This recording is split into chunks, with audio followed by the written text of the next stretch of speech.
Hi friends, welcome back to our channel village Kavitha vlogs. అందరూ ఎలా ఉన్నారండి? బాగున్నారా? ఇంకా మేమైతే వినాయకుడికి పందిరైతే వేసామండి. ఇంకా ఈ ప్రాసెస్ అంతా మంగళవారం నైటే చేసామన్నమాట. ఇంకా నేనైతే పీట పెట్టి అందులో బియ్యం వేసి అందులో కాయిన్స్ అయితే వేస్తున్నాను.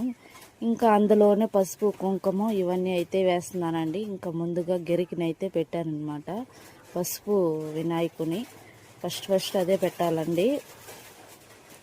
ఇంకా మేమైతే ముందు రోజే చేసుకున్నాం అనమాట. చాలా మంది ముందు రోజు చేయకూడదు, అది ఇది మంగళవారం అని సెంటిమెంట్లు చూస్తున్నారు. దేవుణ్ణి తెచ్చుకొని మొక్కడంలో సెంటిమెంట్లు ఏం చూడాల్సిన అవసరం లేదని నా అభిప్రాయము. ఇంకా నేనైతే మంగళవారం నైటే తీసుకొచ్చి కూర్చొని పెట్టేశామండి. ఇంకా శుక్రవారం 3వ రోజు వస్తుంది కాబట్టి ఇంకా ముందు రోజు మంగళవారం కూర్చొని పెట్టుకుంటే బుధవారం 2, బేస్తవారం 3వ రోజు గంగలు అయితే కలిపేయవచ్చు అనమాట. ఇంకా అందుకోసం అలా ప్లాన్ అయితే చేసుకున్నాము. చూసారా, మా బుజ్జ గణపయ్య చాలా బాగున్నాడు, చాలా అందంగా ఉన్నాడు. అదైతే మట్టి వినాయకుడే అండి. పెయింటింగ్ అయితే వేస్తున్నారు. మేము చెక్ చేసి తీసుకొచ్చుకున్నాము వినాయకుడిని అయితే. ఇంకా నేనైతే తీసుకొచ్చి పెట్టేశానండి. పెట్టేసి పూజ కూడా చేసేసాను. పూజ చేసినప్పుడు వీడియో అయితే తీయలేదండి. ఇంకా తీసుకొచ్చినప్పుడే కొబ్బరికాయ కొట్టాలి కాబట్టి కొబ్బరికాయ అయితే కొట్టేసి దీపం పెట్టేశాను. అన్నీ చేసేసానండి. పూజ అయితే నైటే భోజనం కూడా పెట్టేశాను వినాయకునికి.